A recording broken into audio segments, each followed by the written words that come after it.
Bonjour à tous. Je vais appeler cette vidéo, monsieur François Asselineau, entre paranoïa et hystérie. Alors pour ceux qui me suivent, vous savez que j'ai fait une chaîne sur la perversion narcissique. Et puis vous avez souvent, dans le cadre de relations toxiques, souvent une inversion des rôles. C'est-à-dire que c'est la personne qui dysfonctionne, qui essaye de faire croire à celui qui fonctionne bien qu'il est en train de dysfonctionner. Si je parle par exemple de paranoïa, c'est que si par exemple vous trompez votre conjoint, vous allez vous mettre à penser que votre conjoint vous trompe. Et vous allez vous mettre peut-être à la suivre, la personne, ou à fouiller sur son téléphone portable, fouiller dans ses poches. Vous allez commencer à vous poser tout un tas de questions, alors qu'à l'origine, c'est vous qui trompez la personne. Ça peut être la personne qui vous trompe réellement, mais il y a souvent quelque chose qui déclenche, et après ça peut être des aspects comme par exemple le manque de confiance en soi. Vous manquez de confiance en vous, et puis vous tombez un petit peu dans une forme de paranoïa. Vous ne méritez pas cet amour, vous avez une mauvaise image de vous, etc. Et on voit bien qu'à un moment donné, il y a un jeu de rôle entre les personnes. Et là, ce qui m'intéresse, c'est que nous sommes un certain nombre, par exemple, je vous ai rencontré par exemple au rassemblement UPR, et vous avez été très, très nombreux à me parler de vos vies, de vos expériences, de souffrances par lesquelles vous êtes passés, qui sont à l'origine, bien sûr, des responsabilités du gouvernement, parce que ce n'était pas que par exemple, des personnes qui avaient des problèmes de couple. Non, non, ce sont des personnes qui ont rencontré des difficultés, comme moi, avec le travail, où j'ai vécu, par exemple, plusieurs liquidations judiciaires, plusieurs fois été au chômage, et ça tenait du gouvernement, essentiellement, de notre modèle économique, mais ça tenait de souffrance. Et à un moment donné, tu essayes de comprendre pourquoi tu es dans des telles difficultés. Par exemple, c'est ce que vont vivre les jeunes actuellement avec notre système un peu qui s'effondre, où on est beaucoup plus maintenant qu'hier dans la rentabilité. Tu souffres et tu cherches des réponses. Alors du coup, en effet, on va aller sur Internet et on va tomber sur des vidéos des fois qui sont des vidéos de fin du monde, sur des complots pas possibles. Mais ce qui m'intéresse, c'est que on est dans cette relation où on est trompé. Et à un moment donné, on apprend la vérité sur Internet, un petit peu comme si vous cherchiez des vérités sur ce conjoint qui vous trompe. Mais qui c'est qui trompe l'autre ? Où en seraient aujourd'hui les politiques qui démissionnent quand on découvre des affaires sur Internet ? Ils ne démissionneraient pas. Ce qui veut dire qu'Internet, tout compte fait, joue un rôle que la politique et la presse ne jouent plus. On se sent trompé, on se sent trahi par nos politiques, et on met M. Asselineau dans une position où, en gros, t'es parano, tu te poses trop de questions. C'est quand même extraordinaire, déjà. Deuxièmement, c'est pour moi, M. Asselineau, un thermomètre. Je m'estime pas avoir un niveau intellectuel particulier, mais comme je regarde plus la télé, j'ai plus de télé chez moi, il y a des choses dont je ne me rendais plus compte. Et quand tu vois M. Asselineau qui arrive, qui est invité par la presse, et qu'il enseigne à la presse, son rôle, des textes de loi qui concernent la presse, il arrive donc à la fois en tant qu'enseignant, et en même temps on essaie de lui donner une position d'élève passage, d'élève qui serait un peu lui dans une forme de paranoïa, alors qu'absolument pas. Vous voyez, on est toujours dans l'inversion, on inverse les rôles. C'est pas à M. Asselineau d'expliquer à la presse son métier, ce qu'elle doit accomplir, son travail. Donc on est privé d'informations par la presse, donc du coup, bah oui, je vais sur Internet par exemple, et là tu peux être entre paranoïa et hystérie sur Internet, puisque tu trouves de tout. Et pour témoigner, là tu tombes sur un personnage comme M. Asselineau, et du coup tu te recales. C'est-à-dire que tu n'es plus dans la paranoïa, là. Et tu as affaire à ce que j'appelle moi un père, puisque j'expliquais que dans cette période, les pères vont s'effondrer, d'autres vont renaître, mais les pères vont s'effondrer aussi, parce que les deux parents travaillent, donc c'est les repères qui s'effondrent. C'est souvent des nourrices, si on a la chance d'avoir une bonne nourrice pour s'occuper des enfants. Donc les enfants s'élèvent tout compte fait tout seuls. Les parents sont très préoccupés par du matérialisme, la matière. On s'est effondré dans Narcisse et dans la matière, dans le consumérisme. On est préoccupé par la voiture. Les enfants sont là, mais on ne les voit pas. On a d'autres préoccupations. La maison est toujours trop petite. Et donc on a un personnage qui arrive, qui apporte des éléments qui sont, eux, dans la presse, Quand il est convoqué quelque part, les personnes ont l'air de dire « mais vous êtes un paranoïaque » alors que les informations viennent bien de la presse, mais pas suffisamment d'informations. Donc il arrive avec des éléments et on a une inversion comme ça qui se fait au niveau des rôles. Donc là on s'aperçoit aujourd'hui que si tout compte fait il n'y avait pas internet, il n'y aurait pas les démissions auxquelles on assiste aujourd'hui, ça veut dire que les personnes resteraient en poste. Donc le internet fait le travail, tout compte fait, de la presse. Internet fait le travail des politiciens aussi. On y découvre donc énormément de choses. Et on aimerait bien en même temps prendre le contrôle d'Internet. Donc ça me fait penser à des parents qui trahissent en permanence leurs enfants. Et leurs enfants essayent de s'émanciper, essayent d'un petit peu de comprendre ce qui se passe. Et vous voyez bien qu'en fin de compte, il est nécessaire de façon consciente et voire inconsciente, parfois, de se protéger de M. Asselineau, parce que M. Asselineau vient remettre de l'ordre. M. Asselineau est le contre-pouvoir. Et on voit l'inversion jusqu'où elle va. L'inversion va jusqu'à la dissidence, où j'écoutais M. Alain Soral, qui nous disait, par exemple, M. Asselineau, c'est quelqu'un qui a été mis en place par le système. Alors d'abord, il nous disait, il n'aura jamais les signatures. Après, forcément, il s'est planté complètement. Il nous dit, maintenant, la signature, il les a eues. Parce qu'en fait, tout simplement, il fait partie du système. Alors que, vous voyez, on change les rôles. C'est le Front National qui a été créé, justement, pour être au second tour et sauter au second tour. Donc je vous mettrai une vidéo encore de M. Asselineau. Et la perversion narcissique, c'est ça. On t'inverse les rôles en permanence, on t'embrouille l'esprit. Et c'est exactement ce qu'est en train de faire donc la presse, c'est exactement ce qu'ils sont en train de faire les politiques, et puis ce que fait aussi la dissidence. Et ça, c'est un point de repère important, c'est un signal important. Ça veut dire qu'on ne veut plus, on ne veut pas une autorité, on ne veut pas un regard supérieur sur nos activités. Et M. Asselineau, c'est ça. Mais c'est pas le regard malsain, malveillant, mais c'est quelqu'un qui est mature, adulte, et on n'aime pas ça, on n'aime pas cette maturité, on n'aime pas ce regard de père. On ne veut pas un père, on est en train de faire des bêtises et on ne veut pas de ce père. Donc on ne veut pas en fin de compte de quelqu'un qui fait le boulot de tout un tas ou d'organisations ou de personnes qui devraient le faire et nous informer. C'est le rôle de la presse de nous informer, et je n'aurais pas été sur Internet, il y a beaucoup de choses que je n'aurais pas regardées, et il y a beaucoup de choses, donc si on est informé à la télévision, je vois pas de raison, vous savez, on se sent bien quoi, t'es informé, tu sais que tout va bien, et malheureusement, on est en train de découvrir, comme dans une relation toxique, que notre gouvernement, que tout le monde nous trompe en permanence, et qu'il y a entre guillemets, ce dieu argent qui a pris le pouvoir dans les esprits de tout un égrégore où tout le monde pense de la même manière, et on craint ce monsieur Asselineau, on le craint véritablement. Alors pour partager toujours de mon expérience, de mon vécu, donc j'ai été sur Internet, je tenais à dire par exemple c'était monsieur Emmanuel Valls qui nous disait qu'il fallait s'occuper de M. Soral, que M. Soral était très négatif, etc. Il y a des choses sur lesquelles je suis d'accord. De toute façon, la perversion, c'est quoi? Ce sont toujours une lutte de pouvoir. Hein. Ils se combattent entre eux, tout d'abord. Et deuxièmement, moi, j'aurais pas eu, je voulais dire ça, par exemple, à M. Valls ou aux politiques, je n'aurais jamais eu à aller regarder des vidéos de M. Soral si vous nous disiez la vérité. C'est qu'à un moment donné, on était en quête de vérité. Et c'est là qu'on tombe sur des personnes comme M. Soral qui essayent d'inverser la situation. Donc ils sont à chaque fois responsables de cette situation. Et donc on est à chaque fois donc, entre paranoïa et hystérie sur Internet à cause de quoi? À cause de tout simplement, à cause du pouvoir et à cause de la presse qui ne fait absolument pas son travail. Et je tenais aussi à témoigner là-dessus et à dire à quel point vous devriez avoir honte de vous, les journalistes. C'est une honte absolue. Comme le dernier débat que je vous mettrai en lien. Mais je vous invite à regarder le lien qui va être dans la vidéo par rapport à la position de Marine Le Pen.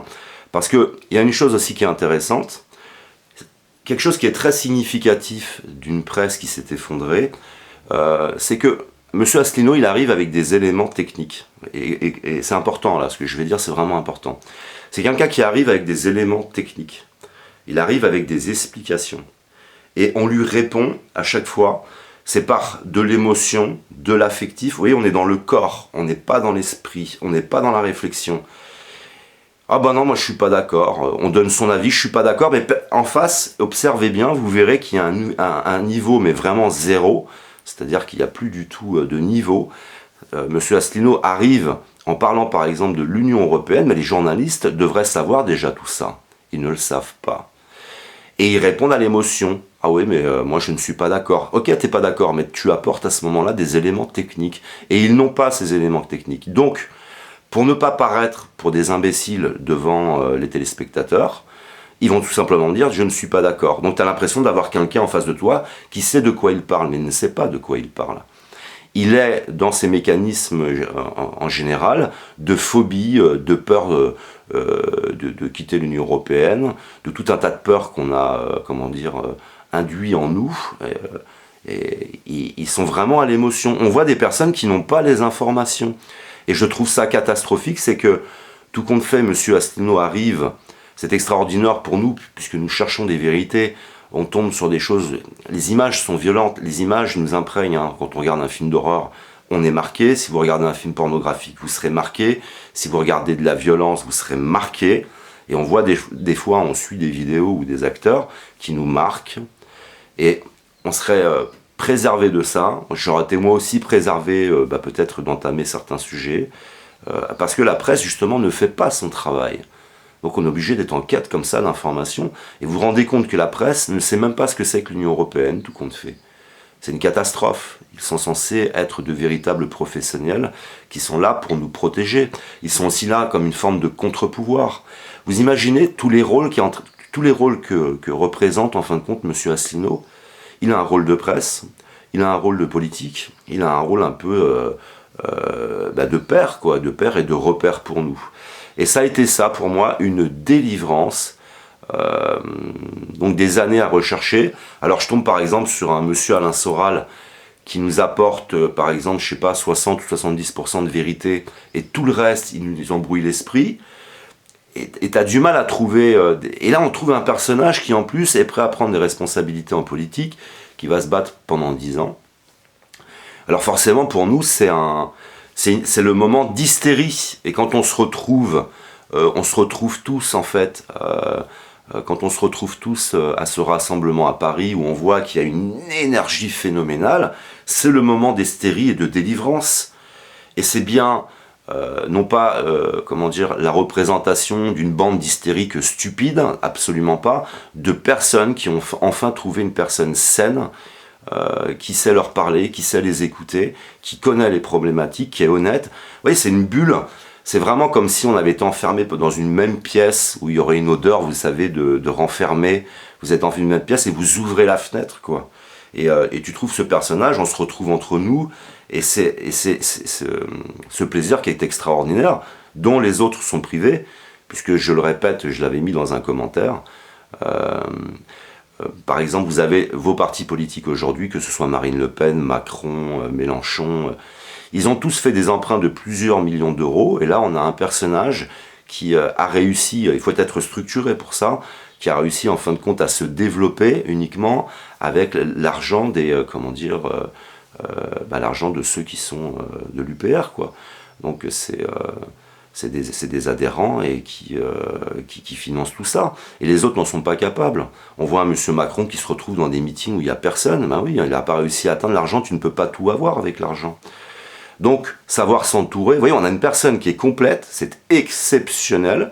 Alors oui, en effet, quand on s'est retrouvés à Paris tous ensemble, ça a été un moment d'hystérie, un moment de joie absolue, et même au travers des échanges, des discussions, puisqu'en fin de compte, j'ai retrouvé des personnes qui s'intéressaient véritablement aux problèmes de fond, et on voit même des personnes qui se sont déplacées de différents pays. Il y a eu vraiment quelque chose d'exceptionnel. Alors voilà pour ce qui est entre paranoïa et hystérie. Ça m'est arrivé d'être dans ce curseur entre paranoïa et hystérie sur internet, parce que il y a des fois il y a des personnages qui sont intéressants, mais ils t'amènent doucement vers la paranoïa, ou ils peuvent t'amener vers l'hystérie. Et là on a un vrai père, on a vraiment quelqu'un qui a une vraie présence physique, parce qu'on disait que c'était juste un conférencier. Je peux vous dire que ce meeting a été puissant. Non, on a un leader, on a un véritable leader Et on a quelqu'un qui va au-delà de tout ça. Et c'est très rare d'avoir quelqu'un de complet et d'équilibré surtout. Je n'imagine pas, par exemple, M. Asselineau prendre son scooter, abandonner ses fonctions présidentielles dans une période où ça va très mal, pour aller avoir une relation sexuelle avec une actrice ou je ne sais quoi. Je ne l'imagine absolument pas dans ce rôle-là. Il ne faut pas nous prendre pour des imbéciles. Donc il y a un personnage qui fait très peur. Quand on a des choses à se reprocher, on l'a vécu tous, hein, même quand on était enfant, on est en train de faire une bêtise et on a un regard d'autorité, un regard qui vous observe, et ce regard nous gêne. Il faut anéantir ce regard. Voilà, donc Monsieur Asselineau est venu, en fin de compte, mettre à la lumière ce qui est extraordinaire, donc des problèmes politiques, des problèmes de journalisme, des problèmes économiques, et aussi même des problèmes de dissidence, c'est-à-dire que la dissidence devrait se battre bec et ongle pour un personnage comme ça, et même elle sait qu'elle est en danger avec cet homme-là. C'est-à-dire qu'on a vraiment une représentation inverse, c'est l'inversion, hein. Et on voit bien qu'en fin de compte, la dissidence a peur de cet homme. Alors pourquoi la dissidence a peur de cet homme? Qu'est-ce qui se passe? Voilà, c'est un moment extraordinaire et je tenais à le partager. Et je tenais à remettre les rôles en place par rapport à ces expériences que j'ai eues, où j'ai vu souvent en entreprise, vous l'avez peut-être vécu, vous allez être critiqué.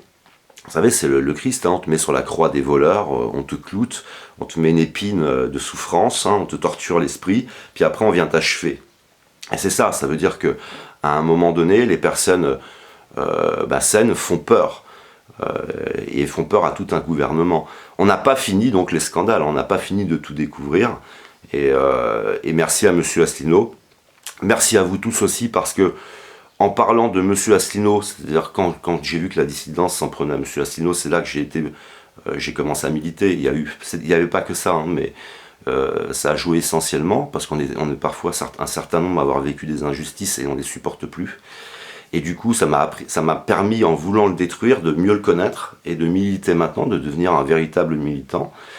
Mais je tenais aussi à dire que c'est pour moi, par rapport aux échanges, ça a créé une ouverture vers d'autres personnes, on ne se connaissait pas. En faisant les vidéos de M. Asselineau, vous êtes arrivés parce que vous êtes aussi des militants. Et dans les commentaires, dans les échanges, c'est quelque chose d'extraordinaire. C'est comme un sentiment d'être rentré à la maison, d'être rentré chez moi, puisque depuis mon enfance, moi je n'ai pas eu de parents, et j'ai toujours eu une phrase dans la tête, j'ai envie de rentrer chez moi, mais je ne comprenais pas cette phrase. Cette phrase, c'était juste rentrer dans un monde qui soit cohérent, parce que je savais qu'il y a quelque chose qui n'allait pas, mais tu ne l'expliques pas, ce qui t'amène à Internet, ce qui t'amène à la paranoïa ou à l'hystérie. Mais il ne faut pas contrôler Internet. Il faut que la politique fasse son travail, qu'elle arrête de nous mentir. Il faut que la presse fasse son travail. Mais voilà, j'ai l'impression d'être rentré à la maison. J'ai l'impression, vous savez, cet aspect tribal dont on a besoin dans nos relations sociales, puisqu'on est dans une société, vous l'avez vu, on est capable maintenant de mettre sur une même surface, sur 40 étages, des dizaines et des dizaines de personnes qui ne vont jamais s'adresser la parole. C'est fou, quoi. Vous habitez sur la même surface et vous ne vous adressez pas la parole, vous ne vous connaissez pas. On est arrivé vraiment à diviser l'humain, à le mettre dans un ultra-individualiste. Tu rentres, tu te mets devant ta télé, tu n'existes même plus, tu n'agis plus, tu ne ressens que des émotions. Et tu vis comme ça en regardant la télévision. C'est une catastrophe. Et là, j'ai retrouvé des êtres, c'est ce que j'ai dit à plusieurs personnes que j'ai rencontrées lors du meeting, lors du rassemblement, lors de l'anniversaire. J'ai l'impression de rencontrer des êtres vivants, ils sont vivants, ils sont éveillés. Voilà, c'est cet aspect tribal, cet aspect de tribu dont nous aussi nous avons besoin.